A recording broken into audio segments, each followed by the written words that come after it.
et bienvenue dans Les Voix de la Science, le podcast qui te présente chaque mois le portrait d'une ou d'un scientifique au travers d'interviews rafraîchissantes. Parce que la science est plurielle et l'éducation fondamentale, on plonge ensemble dans un océan de parcours, métiers et profils scientifiques parfois atypiques, en tout cas variés. Je suis Irène et ce mois-ci, je reçois Malek Amiri. Malek est doctorant à l'Université de Laval, au Québec, dans une discipline pour laquelle les doctorats sont rares en France, les sciences infirmières. Il va nous parler de son sujet de thèse un peu plus en détail juste après, mais tout d'abord un petit avertissement. Dans ce podcast, nous allons parler de cancer, de maladies graves, de fin de vie et d'angoisse face à la mort. Si ce sont des sujets qui vous touchent, ou si vous n'êtes pas dans un état d'esprit qui vous permet d'entendre des échanges à ce sujet, vous pouvez encore arrêter ce podcast. Bonjour Malek, tu es doctorant en sciences infirmières à l'Université de Laval au Québec. Tu as 28 ans et tu es en 2e année de doctorat. Tout d'abord, j'aimerais te demander de nous décrire un peu les études qui t'ont conduit à ce doctorat. Moi, j'ai fait un baccalauréat en sciences expérimentales et une licence appliquée en sciences infirmières, c'était en Tunisie. Après ma licence appliquée, j'ai reçu une bourse nationale d'excellence pour poursuivre mes études à l'Université Laval, donc en maîtrise et au doctorat. Et pendant ma maîtrise, j'ai réalisé un projet de recherche qui comprend essentiellement 2 phases. Durant la première phase, donc c'était vraiment une étape préparatoire, j'ai procédé à la traduction et à l'adaptation transculturelle de l'outil Death and Dying Distress Scale pour la population franco-québécoise. Et dans une phase principale, j'ai exploré les liens entre l'anxiété de la mort et les interventions d'accompagnement des infirmières auprès des personnes atteintes de cancer. Après ma maîtrise, j'ai commencé d'emblée mon doctorat en sciences infirmières aussi. Présentement, je m'intéresse plus spécifiquement à la proposition d'une conceptualisation multidimensionnelle de l'anxiété de la mort auprès vraiment de la même population, les personnes atteintes de cancer. Mon but, c'est vraiment d'aller plus loin, de creuser beaucoup plus au niveau du développement du concept pour proposer éventuellement un modèle ou une théorie infirmière qui s'intéresse vraiment à la définition, à l'opérationnalisation du concept de l'anxiété de la mort. À un moment un peu plus tôt, tu as parlé d'un outil. Est-ce que tu peux nous parler un peu plus de cet outil ? C'était un outil qui est développé par des chercheurs anglais et c'est un outil unidimensionnel, donc il comprend vraiment une seule dimension ou un seul facteur dominant qui mesure des préoccupations ou des pensées qui sont en lien avec l'anxiété de la mort, comme le fait, par exemple, la peur de la solitude, la peur de l'inconnu, la peur de ce qui peut arriver après la mort ou la peur d'être un fardeau pour les proches. Et j'ai trouvé vraiment que c'est un outil très intéressant et très pertinent puisqu'ils étaient vraiment le seul instrument de mesure qui était vraiment validé auprès des personnes atteintes de cancer. Pour cette raison, dans mon projet de maîtrise, j'ai décidé vraiment de contacter les auteurs pour avoir leurs autorisations pour l'utiliser après dans mon projet de recherche. J'ai vraiment passé par plusieurs étapes pour procéder à l'adaptation transculturelle de cet instrument de mesure et pour vraiment le traduire et l'adapter au contexte québécois. Cet instrument de mesure, c'est des questionnaires, c'est des entretiens avec des patients. Ça se passe comment pour utiliser l'instrument de mesure ? Cet instrument de mesure, il est basé essentiellement sur une échelle de réponse de type Likert, d'un point par exemple de 1 jusqu'à 5. Donc on demande vraiment au patient ou à la personne donc qui répond à l'instrument de choisir le niveau d'anxiété de la mort qui correspond plus spécifiquement à sa situation, en répondant vraiment à chacune des préoccupations. Par exemple, l'une des préoccupations, j'ai peur, par exemple, de souffrir après la mort, ou j'ai peur d'être un fardeau pour mes proches durant, par exemple, la fin de vie ou à l'approche de la mort. Donc, on demande aux patients de répondre à cette échelle de mesure en spécifiant le niveau de son anxiété de la mort. Et à la fin, on calcule vraiment un score total qui varie de 0 jusqu'à 75 et on attribue vraiment une valeur ou on attribue vraiment un niveau particulier à l'anxiété de la mort de chaque patient. Par exemple, on peut vraiment dire que ces patients, ils le prouvent vraiment ou ils présentent un niveau modéré d'anxiété de la mort. Tu me dis que tu l'as adapté transculturellement. Qu'est-ce que tu as dû adapter pour le contexte dans lequel tu travailles ? J'ai commencé par la traduction. J'ai contacté 2 traductrices professionnelles professionnelle. Et après, j'ai fait une rétro-traduction vers la langue anglaise. Et après, j'ai contacté des médecins, des infirmières et des psychologues pour commencer vraiment l'adaptation transculturelle, puisqu'il y a vraiment certains concepts ou certains termes qui sont difficiles à comprendre ici au contexte québécois pour certains patients. Et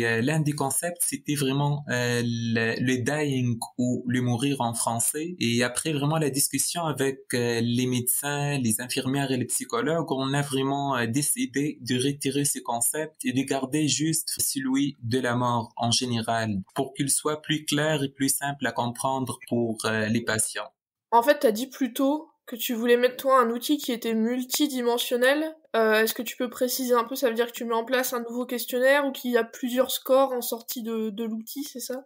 Moi, dernièrement, j'ai passé mon examen de doctorat et j'ai même critiqué donc l'outil que j'ai adapté au contexte québécois dans le sens où j'ai trouvé que les chercheurs adoptaient une approche quand même réductionniste de l'anxiété de la mort, puisque le concept de l'anxiété de la mort, c'est un concept vraiment très complexe et multidimensionnel. Donc, il y a vraiment plein de dimensions qui peuvent vraiment définir ou qui peuvent vraiment contribuer à l'opérationnalisation ou à la mesure de ces concepts. Et c'est pour cette raison, dans mon projet de thèse, je vais vraiment m'appuyer sur cet outil et sur la littérature disponible pour proposer éventuellement un outil multidimensionnel, puisque on ne peut pas vraiment limiter ou réduire la mesure de l'anxiété de la mort à une seule dimension. On a dit au début que t'étais en 2e année de thèse. Ça se fait en combien de temps le doctorat au Québec, typiquement? En moyenne, au moins 4 ans, puisque vraiment on a des séminaires obligatoires, 4 séminaires, 2 cours optionnels. Après vraiment nos cours, donc les séminaires et les cours optionnels, chaque étudiant doit passer 2 examens de doctorat, un examen rétrospectif pour faire des liens avec tous ses cours ou la littérature aussi disponible en lien avec son objet de recherche. Et après ça, donc il doit aussi passer un examen prospectif en préparant un protocole de recherche, en préparant ou en rédigeant vraiment une problématique, une recension des écrits, la méthodologie de son projet de recherche et l'échéancier de l'élaboration de son projet. Pendant chaque examen, il doit vraiment présenter son travail à un comité qui évalue toutes vraiment les parties de son examen et qui lui attribue vraiment une note. Pour cette raison, par rapport peut-être à d'autres pays ou à d'autres programmes, on ne peut pas vraiment commencer d'emblée la rédaction du projet de thèse. Il faut vraiment terminer les séminaires et surtout, il faut vraiment travailler aussi sur les 2 examens. Là, t'es dans la partie où vraiment tu mènes ton projet de recherche et t'as fini ces examens-là, c'est ça? J'ai passé le premier examen, donc l'examen rétrospectif. Pour chaque étudiant, cet examen comprend toujours 2 questions qui abordent donc des notions qui sont en lien avec le cours, mais surtout vraiment avec l'objet de recherche de chaque étudiant. Donc, il me reste de passer maintenant l'examen prospectif et de poursuivre la rédaction de ma thèse. D'accord. Eh ben, bon courage pour cet examen, du coup. Quand t'as commencé tes études, est-ce que tu savais que tu voulais faire de la recherche ou initialement tu voulais faire du soin? Moi, j'étais toujours, dès le début, intéressé par l'approche humaine, par vraiment les valeurs humaines qui sont reliées à la pratique infirmière. Mais c'est surtout vraiment après ma licence appliquée, j'ai décidé de me concentrer beaucoup plus sur la recherche puisque je trouvais ça comme un volet très intéressant pour faire avancer la pratique infirmière, mais aussi, je trouvais quand même que c'est un axe ou c'est un volet qui m'intéresse donc beaucoup plus, surtout vraiment après mes stages. Donc, j'ai rencontré plusieurs personnes qui parlaient de plusieurs points qui sont liés à mon projet de recherche et j'ai décidé vraiment de poursuivre mes études à la maîtrise et après au doctorat pour m'intéresser presque uniquement à la recherche en sciences infirmières. Je trouve que pour moi c'est plus intéressant peut-être ou c'est plus enrichissant de me concentrer pour le moment juste sur la recherche pour vraiment faire avancer mes projets de recherche sur l'anxiété de la mort et pour après appliquer vraiment des interventions au niveau de la pratique ou contribuer vraiment aussi à l'avancement de la pratique infirmière. T'as envie de rester en fait dans la recherche après ton doctorat? Oui, mais c'est sûr, il y a toujours donc un lien à faire entre la pratique et la recherche. Donc, on peut vraiment aussi contribuer à l'avancement de la pratique en réalisant des projets de recherche. Mais moi, oui, donc je m'intéresse beaucoup plus à tout ce qui est en lien avec la recherche et les projets vraiment qui s'intéressent beaucoup plus donc à l'expérience vécue par des personnes malades.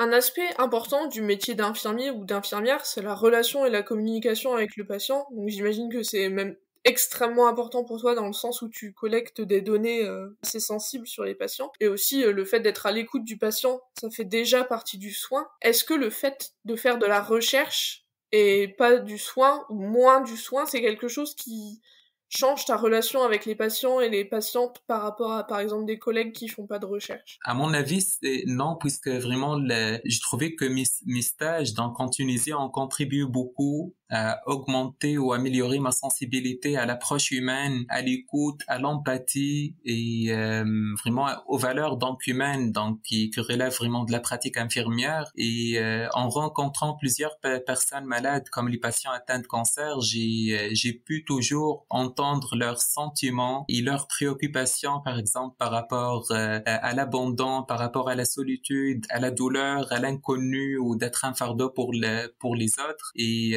mes stages, je trouve que c'était vraiment l'un des points forts vraiment qui m'ont permis quand même de bien comprendre donc et d'être très sensible aux préoccupations et au vécu de cette population. En fin de compte, je pense aussi que le fait de se concentrer juste sur la recherche peut aussi limiter un peu la compréhension parfois de l'expérience. Pour cette raison, on a toujours dans un projet de recherche un côté qui est théorique mais aussi un côté pratique qui sont vraiment complémentaires. Donc, tu dois vraiment toujours préparer une recension des écrits, une méthodologie, mais après, on doit vraiment aller toujours sur le milieu clinique pour valider donc des approches ou pour valider des outils. Et durant ma maîtrise aussi, par exemple, j'ai rencontré 45 personnes atteintes de cancer. C'était des rencontres individuelles, mais je n'ai pas eu vraiment de difficultés à communiquer bien avec ces personnes malades et j'ai pu vraiment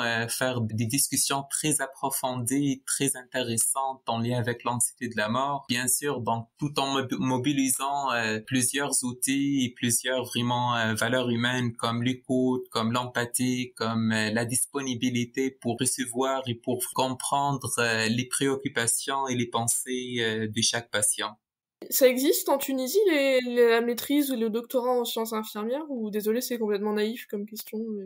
On a juste pour le moment la licence appliquée en sciences infirmières. Pour le moment, il n'y a pas vraiment de doctorat, par exemple, en Tunisie et même vraiment la licence appliquée, c'est sûr. Donc, on a vraiment beaucoup de cours et à la fin vraiment de la dernière année, donc en troisième année, on rédige vraiment un projet de recherche et j'ai rédigé plutôt un projet donc sur l'identité professionnelle chez les infirmières et les infirmiers en Tunisie, mais ça reste encore vraiment un domaine peu développé, si on veut dire, donc par rapport à d'autres pays.